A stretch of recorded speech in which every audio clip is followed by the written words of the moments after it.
booties for black girl nerds.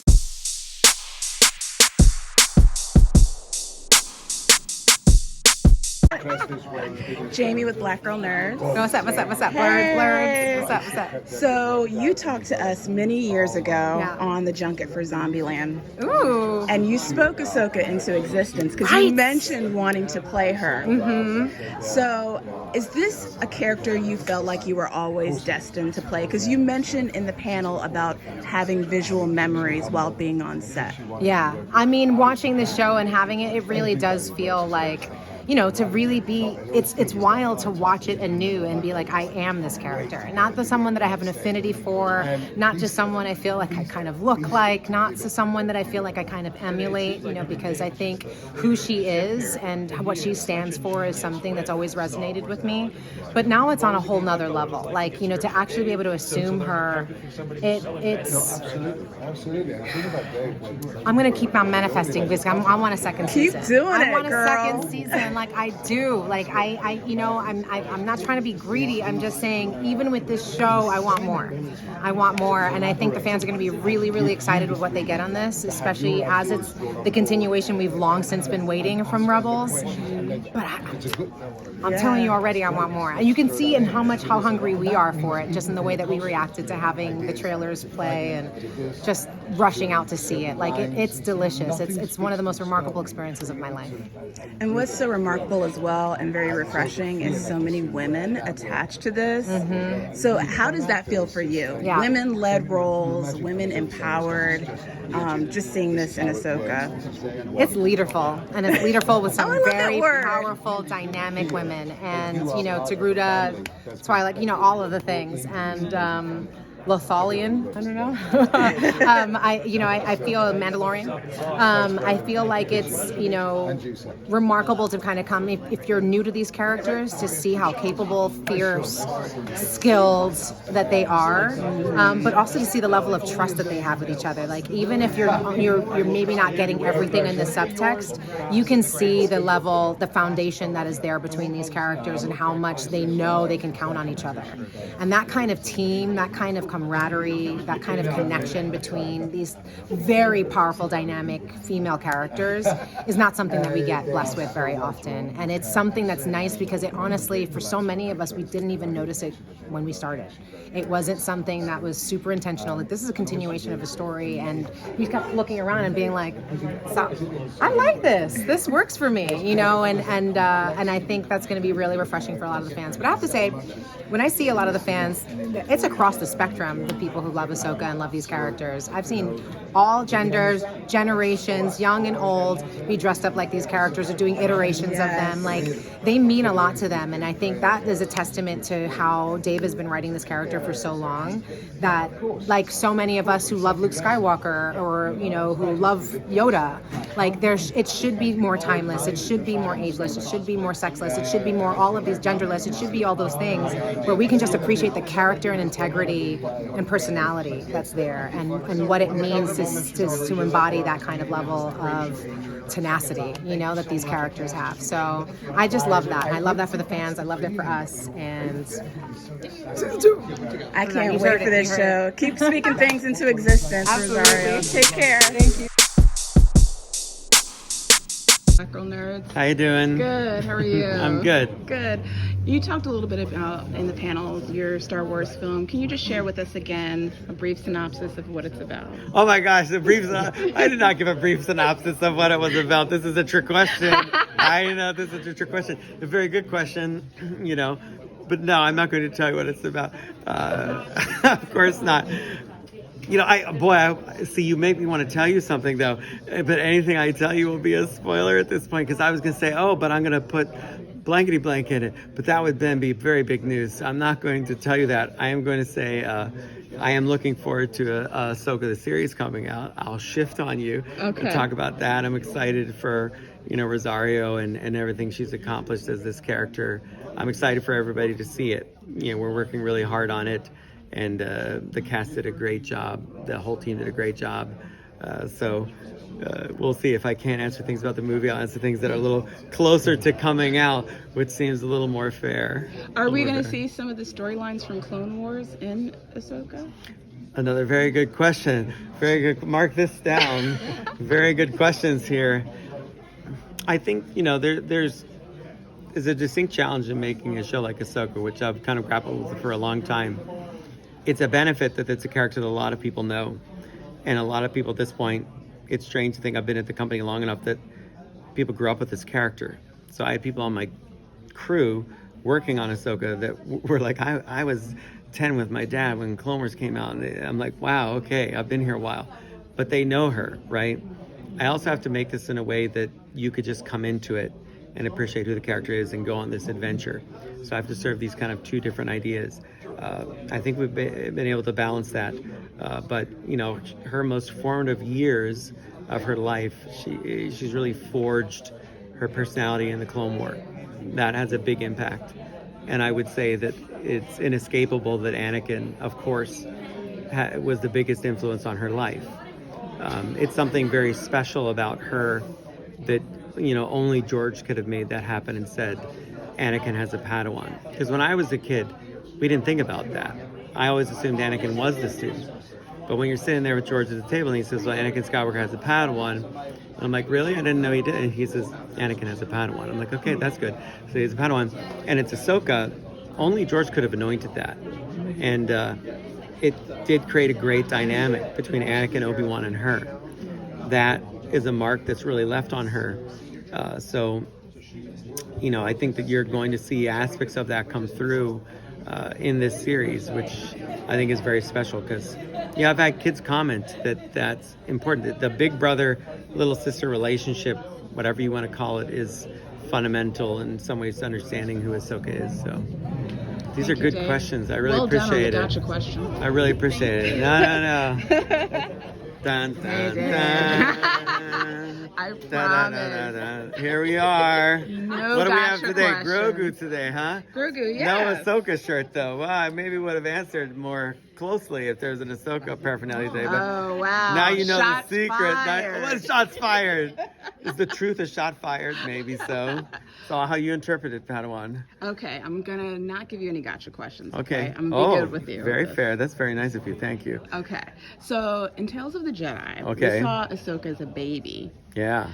Will we see a baby in the live action, or will we get an origin story of some sort? Interesting. What you're touching upon is one of the most complex things I think about making the show, which is how do you tell the story of this character, because some people know her very well, and some people won't know her at all. There's a truth you deal with when you work in animation, which is some people won't watch animation. I don't know why. Animation is a wonderful medium and it's incredibly complex and now can tell so many different types of stories, but there are some people that they won't watch it. They can't relate to it. I can't understand that because I am an animator. So I'm like, of course you should watch it. But I understand that for the success of this show, I have to somehow frame this in a way that everybody's going to understand so they can appreciate this character and her history. I looked a lot, at A New Hope because in a lot of ways, it is the fourth episode of a big saga that George made. So he dealt with ways of communicating history. Something I loved about Star Wars was the sense of history that it had. And it's such an awakening moment when Obi-Wan explains, no, that's what your uncle wants you to think. But here's the truth. That type of story, while it seems fantastical because it's about a Jedi, right? In truth, it's a person telling someone, no, your father's not who you thought they were. And that's just true in life sometimes. That's why it so powerfully connects. And that we get that story there, and that Luke has this inspiration that his father was more than he thought, and that there is something that he didn't know is a driver for him, as it is in life for anyone. And so, that's the brilliance of what George put into this, that he understood it's not just fantasy, it's relatable on a deep level. And so I looked at ways that I could, tell a story actively or not that people appreciate who Ahsoka is, but she has to be relatable as a person so you understand her journey. Now, if you've seen Clone Wars, you understand it going in, but that doesn't mean you won't enjoy it. You will enjoy it maybe on a deeper level. But for your friend that maybe sits down to watch Ahsoka with you for the first time and never saw animation, well, first you'll watch this series and enjoy it, and then you'll make them watch animation with you, which is great. But it's they will get who the character is. So I didn't actually answer your question, but I gave you some knowledge, and the answer might be in the knowledge, which is also good. That is very good. There you go. You mentioned that this was challenging for you, doing this live action, going from animation. What was the most challenging part for you, seeing like the physical world of animation and then adapting that into live action? The word I use is concrete. I've talked with Kathy about this quite a bit. It's because we'll have little discussions about my experiences and being an animator. Being an animator, if I'm editing and watching something, I can always figure out, I don't like the timing of that, or I don't like how this is composed, and I'll bring the team in and I'll say, or I'll just draw a new picture and I'll say, I want it to look more like this. I want you to frame it over here and go do that. Then they go and they make the shot, or they change the performance, right? You can do that quite late into the game, and I have a phenomenal producer in animation, Athena Portilla, who makes all that happen, so we can dial it. In live action, it becomes concrete. It is flexible because of the digital medium today, but when you're doing your setups and you're shooting and you get the performance, like you have it or you don't, and then there's that moment where they say, can we move on? And we're going to change the entire setup, and you're like, oh, okay, you have to know you got it. And that's a muscle you have to learn. And there's so many intricacies to that, not the least of which is pace. And you have to understand when you put together what the pace is going to be like. So for me, the learning curve is the experience of doing all of it, beginning to end, getting the experience, putting it all together, and seeing what I like, what I didn't like, and it changes how I move forward the next time. And I think that's true for any artist in any medium. And also, I'm lucky I have many, many directors around me that I can bounce ideas off of or hear stories from. I was just texting with Bryce Dallas Howard last night about things, because she and I are like, ground level freshmen when we came into Mandalorian, and now we've done a bunch of Star Wars together. But we're always talking about story and ideas, collaborating, trying to help each other. I show her stuff, she shows me stuff, and that's how you get better. But it is that moment where you're like, we're gonna move on, and you got to be sure, or you say, I don't need this, I don't need that, let's keep going. That's the muscle you need, and you need to have the confidence to say that's the way to go. So I think that helps to answer the question. But yeah, it's tricky. Yeah, it's tricky. Good questions as always. Thank you. I really appreciate it. Thank you. How are you? Jamie with Black Girl Nerds. So people went wild. Yeah, they did. And they saw you. Now, obviously, voice animation, and that's completely different from putting on the makeup and doing the acting. So what was that transition for you from doing the voice to putting on the makeup and playing the character? In many ways, I felt that I've been practicing for some years, for the part. So, and a big part of what we do is always the voice, and especially with this character. I feel overwhelmed. Overwhelmed. Nothing can prepare you. But apart from that, work on this series, there's a lot of people working with you to make that happen. And filled with gratitude for the makeup cast, crew, the crew, costume, and every department. It was very well thought of. I had no idea what to expect. I mean, they were so good at what they did. And it's just, there's this tsunami of love. And that's why I feel much of I an love effort, the fact really. they keep but of so course, much back you've got to events like this. You can't do the same things. I mean, you can bring something up in a animated, in the animated version. You can't really. You need to level it a bit more and make it tangible in another way. Focused, fun, and I think we've done it.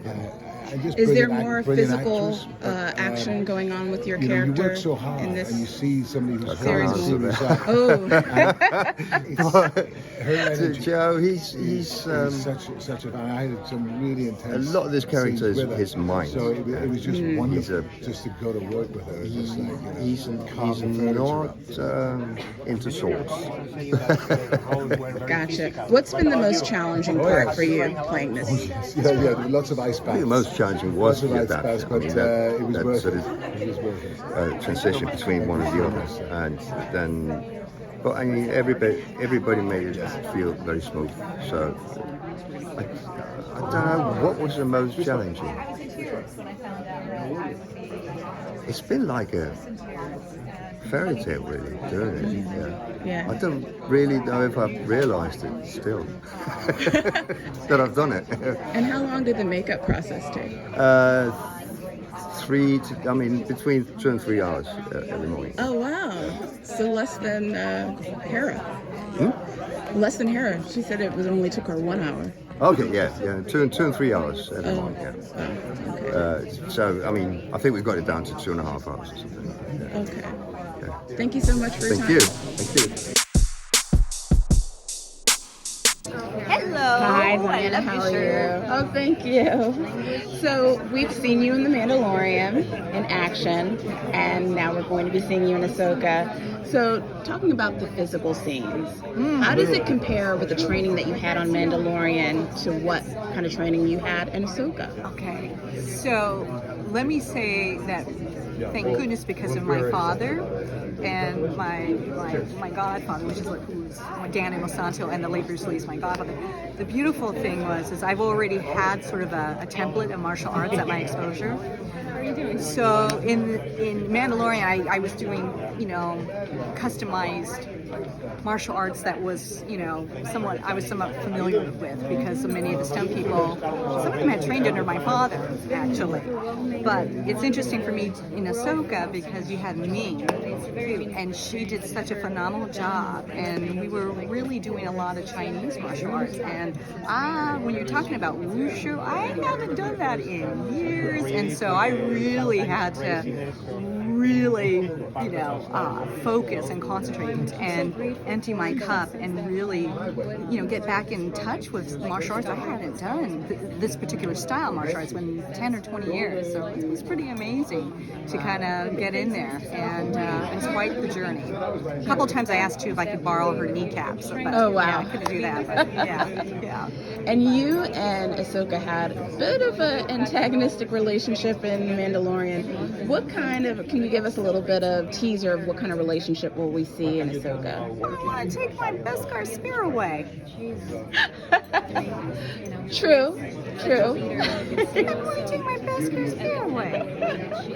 I've heard through the grapevine. That would make someone melted angry. down. I'm very upset. My inner Morgan's upset. Wait, what was the question again? I got lost off track. What kind of relationship will you guys have? Have you guys... what kind of relationship will we have? Still antagonistic. Still, yeah? You still have a grudge to hold? Still have a grudge. Of course. Morgan's very cold-hearted. She doesn't forget about that, and she's so loyal to Grand Admiral Thrawn. So yeah. Right. So yeah, and she can search and look, but oh well. I don't know. I might buckle down and not say much to her. Gotcha. Thank you, Diana. Thank you. Sure. Am I in a good spot? Hi, Mary Janie with Black Girl Nerds. So they say it's not easy being green. It's not. I can tell you for sure. It's not. Well, tell me about the makeup process, because that's a lot of makeup to put on each day. You say it's not easy being green, but I have to say they made it as easy as they possibly could. I mean, it was about, by the time we really settled on the process, they got it down to an hour, which I was pretty amazed by. I thought I'd be in the makeup chair for 3 hours a day. So the fact that they were able to do that whole process in an hour, get the contacts in, get the leiku on, get the green makeup on, was quite something. But it's funny because it's really just green makeup. There's no prosthetics, so it's not as tedious, I guess, as you might imagine. Does the physicality of doing the action scenes have a different impact on you compared to the other actors that don't have to wear makeup and don't have to have as much costume or wardrobe attire as you? Yes, I think so. I mean, Rosario can definitely speak to that. She's done so much with wearing her headpiece and her leiku. And so she, kind of before I even got there, had already had so many conversations with them about how to make that movable and something that you can run around in without it weighing you down too much. And I definitely felt that as well. I mean, the shape of my Leiku are a little bit different, so I felt a little bit like I was being pulled backwards all the time.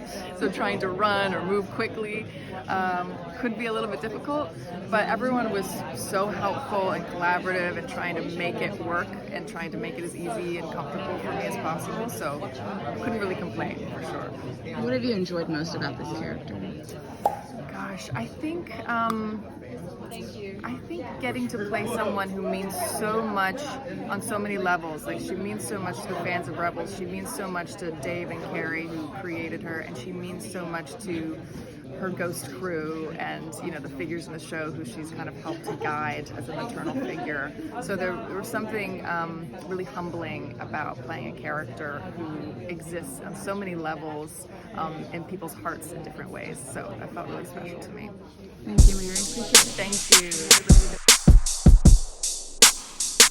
Hi, Jamie with Black Girl Nerds. Hi. Hi. So, two-part question. Have you watched Rebels or Clone Wars? Okay. So, what are the parallels, if any, between the animated series and this live action?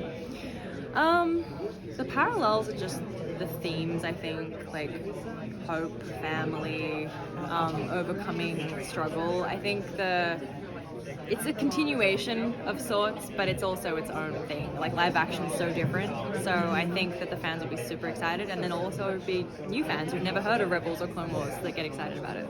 Well, that's good to know. So fans that haven't seen the animated series will still be able to understand and pick up the story from there. Yeah, and that was a really important part of the way that Dave wrote it, and how we all had that at the top of mind when we were filming, was like making sure that it wasn't so cryptic and such an homage to that we could still invite anyone to watch our show and they would understand everything.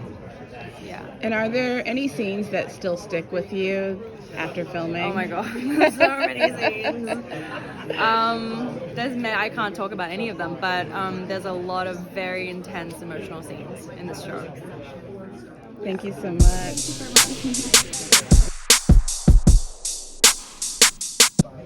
Jamie.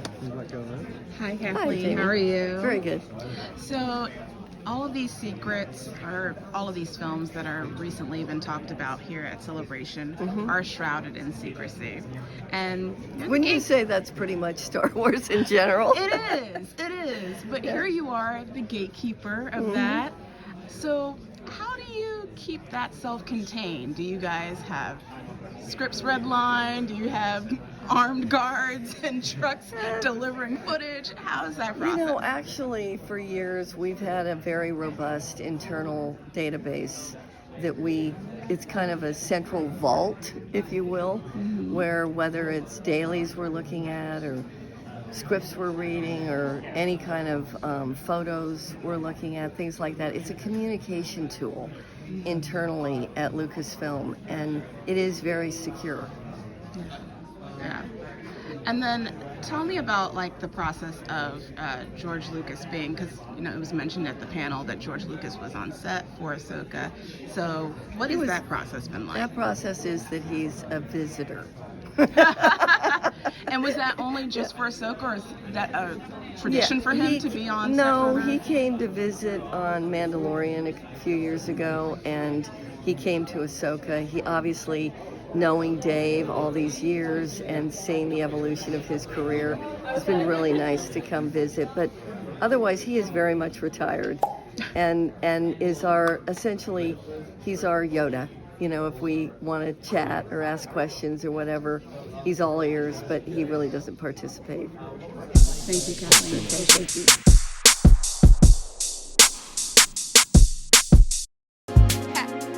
Better shake your booties for Black Girl Nerds. Better shake your booties for Black Girl Nerds.